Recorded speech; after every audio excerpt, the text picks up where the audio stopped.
नमस्कार, मैं हूं शम्स ताहिर खान और आप देख रहे हैं वारदात। रूस को यह बात अच्छी तरह से मालूम है कि अगर उसने बिना किसी वजह के यूक्रेन पर हमला किया तो दुनिया की एक बड़ी ताकत उसके खिलाफ हो जाएगी। इसीलिए रूस ने जंग का ऐसा रास्ता निकाला है कि हमला भी हो जाए और इल्जाम भी न लगे। इसी चाल के तहत रूस ने 2014 में यूक्रेन से अलग हुए 2 इलाकों को आजाद देश का दर्जा दे दिया है। यानी रूस अब इन 2 इलाकों में अपनी सेनाओं को भेज सकता है और यूक्रेन अगर इसके जवाब में कोई कार्रवाई करता है तो फिर रूस इस कार्रवाई की जवाबी कार्रवाई को जायज ठहरा सकता है।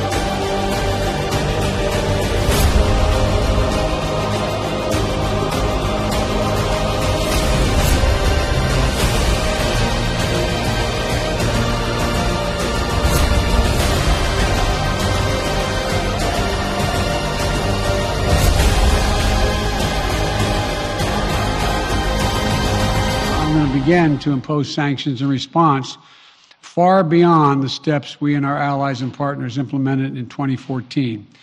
And if Russia goes further with this invasion, we stand prepared to go further as with sanctions.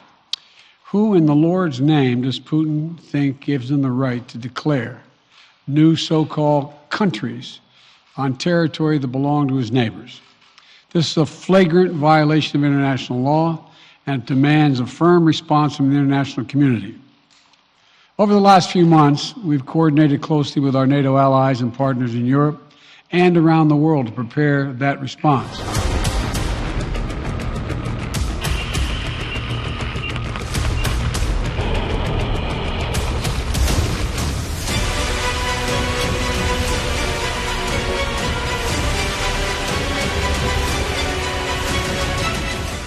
आपने वो लाइन तो जरूर सुनी होगी, साफ कहते भी नहीं और चुप रहते भी नहीं।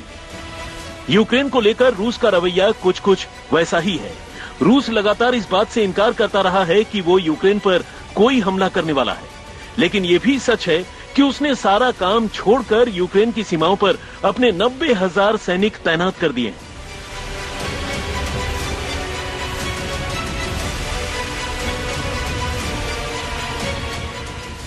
और अब तो उसने यूक्रेन के 2 अलगाववादी इलाकों को अलग देश के तौर पर ही मान्यता दे दी है और ये कह दिया है कि अब रूसी सेना इन 2 इलाकों में पहुंचकर वहां शांति स्थापित करने का काम करेगी।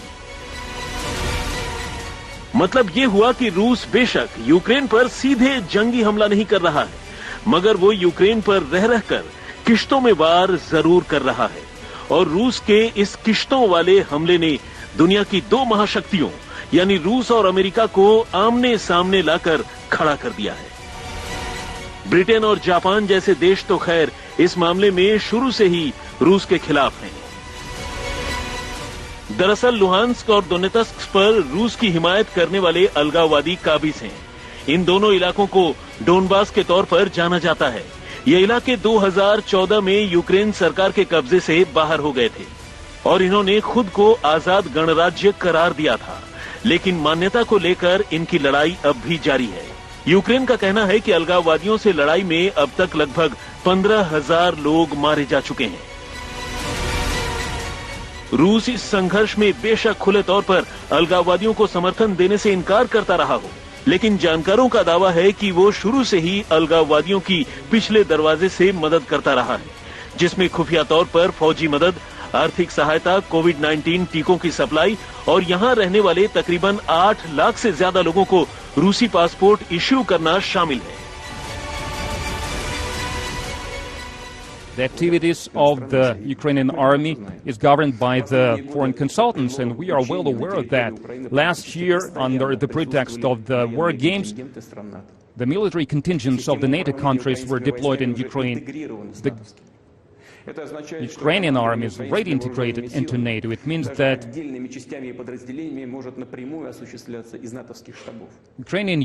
Ukrainian army units can be done directly from the NATO headquarters.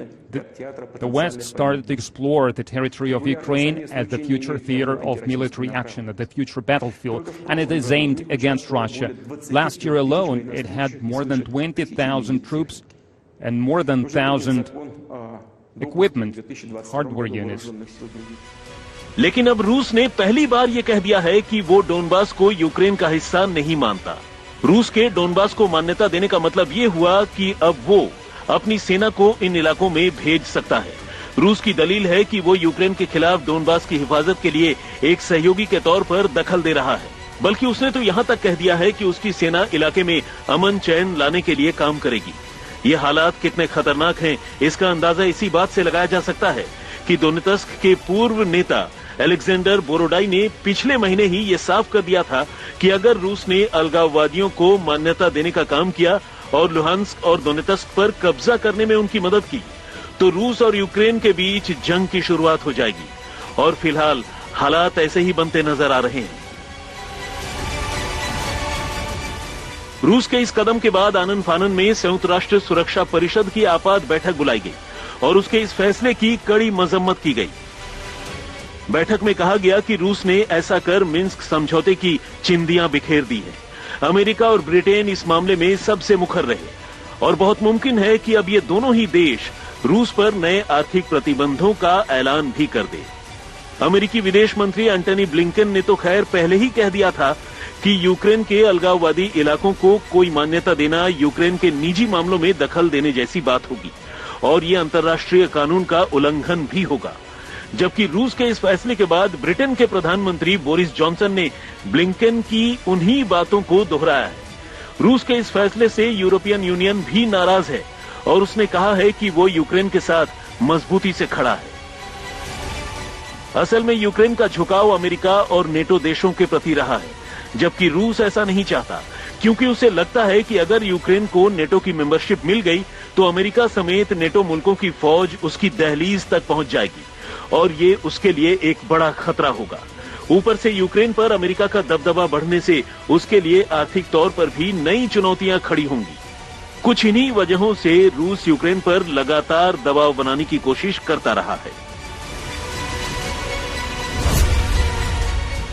दरअसल ग्लोबल इकोनॉमी पर कच्चे तेल का आज भी सबसे ज्यादा असर है। अमेरिका किसी भी हाल में कच्चे तेल के बाजार पर अपना कब्जा बरकरार रखना चाहता है, जबकि रूस के हित अमेरिका से मेल नहीं खाते और वो इस मामले में अमेरिका के खिलाफ है।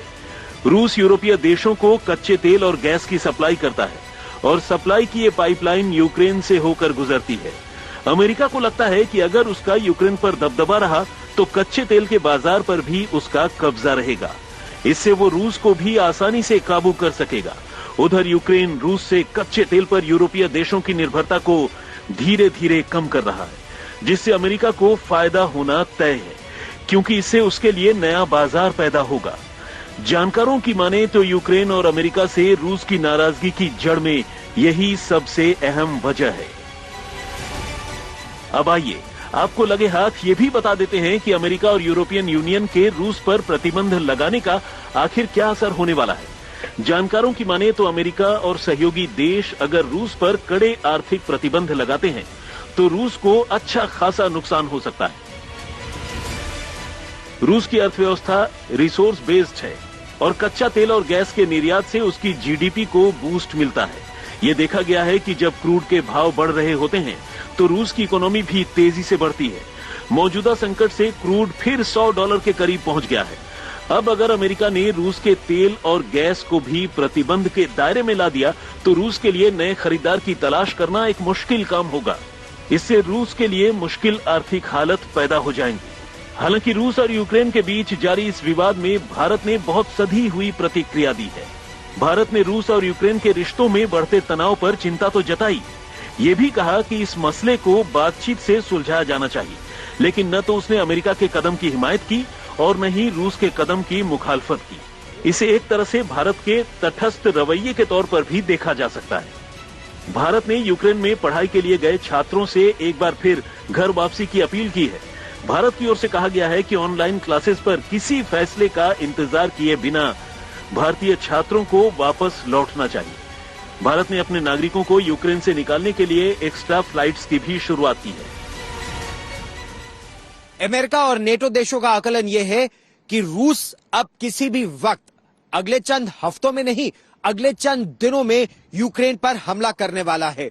इसीलिए अमेरिका, इंग्लैंड, इजरायल, नेटो के अधिकारी समेत कई राजनयिक और दूतावासों ने कीव से अपने अधिकारियों को हटा लिया है। या तो वो लेविव और सुरक्षित इलाकों में पोलैंड के बॉर्डर के पास चले गए हैं या फिर ब्रसल्स अब पहुंच गए हैं। भारत ने भी यूक्रेन में पढ़ रहे भारतीय छात्र छात्राओं से कुछ समय के लिए सुरक्षित भारत लौट आने के लिए कहा है और इसके लिए 22, 24 और 26 फरवरी को एयर इंडिया विशेष विमान उड़ा रहा है।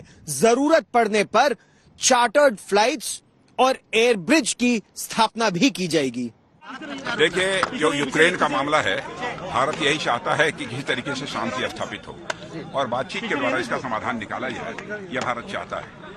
और अभी जो सूचना प्राप्त हुई है उसमें अमेरिका के राष्ट्रपति मिस्टर बाइडेन ने यह कहा है कि हम रूस के प्रेसिडेंट पुतिन से बातचीत करने को तैयार है। यदि दोनों की बातचीत होगी तो मैं तो आश्वस्त हूं कि कोई न कोई समाधान निश्चित रूप से निकलेगा। भारत का जहां तक पक्ष है, भारत शांति चाहता है। भारत सदैव से विश्व शांति का पक्ष धर रहा है। बहरहाल स्ट्रेटेजिक स्टेप्स यानी तमाम सामरिक कदमों के बीच रूस की नरमी भरी बातों से बेशक ये मामला अब से 24 घंटे पहले तक बहुत ज्यादा बढ़ता नहीं दिख रहा था, लेकिन अब रूस के यूक्रेन के 2 इलाकों को मान्यता देने के फैसले ने आग में घी का काम कर दिया है। गीता मोहन के साथ गौरव सावंत, यूक्रेन आज तक। रूस की तमाम धमकियों के बावजूद यूक्रेन भी रूस से 2-2 हाथ करने को तैयार है। इस जंग के लिए बाकायदा यूक्रेन की महिलाएं भी मोर्चा लेने के लिए आगे आ रही हैं। यूक्रेन की सेना में 30,000 से ज्यादा महिला सैनिक हैं और अब जंग के बादल के बीच यूक्रेन की बहुत सारी महिलाएं सेना में भर्ती हो रही हैं। कई महिलाएं तो ऐसी हैं जिनकी उम्र 60 को भी पार कर चुकी है।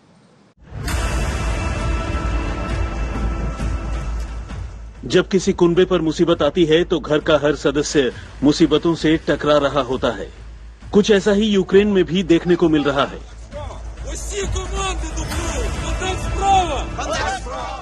महिलाएं इस संकट की घड़ी में देश की सुरक्षा का जिम्मा अपने कंधों पर ले चुकी हैं और यही वजह है कि रूस यूक्रेन विवाद में यूक्रेन की महिला सैनिक लोहा लेने को तैयार हैं। इतना ही नहीं, आने वाले वक्त के लिए भी यूक्रेन की नई सेना में महिलाएं भर्ती हो रही हैं। यूक्रेन की सेना में 30,000 से ज्यादा महिला सैनिक हैं और 20 से 60 साल की महिलाएं खास तौर पर सेना में शामिल हो रही हैं। ये महिला सैनिक पूरी तरह से ट्रेंड हैं और किसी भी जंग को जीतने का माद्दा रखती हैं। इसका उदाहरण 2014 में तब देखने को मिला था जब रूस ने क्रीमिया पर कब्जा कर लिया था। इस हमले में बड़ी संख्या में यूक्रेनी नागरिकों और सैनिकों की मौत भी हुई थी, लेकिन इन महिला सैनिकों ने उस वक्त आगे बढ़कर अपने नागरिकों की रक्षा की थी। हालांकि ये कोई नई बात नहीं। यूक्रेन 1993 से ही महिलाओं की भर्ती अपनी सेना में कर रहा है। यूक्रेन की सेना में 15% हिस्सा महिलाओं का है, जिसमें अफसर पद पर 1100 और मैदान जंग यानी युद्ध के मैदान में 13,000 से ज्यादा महिला सैनिक तैनात हैं। गीता मोहन के साथ गौरव सावंत, यूक्रेन आज तक।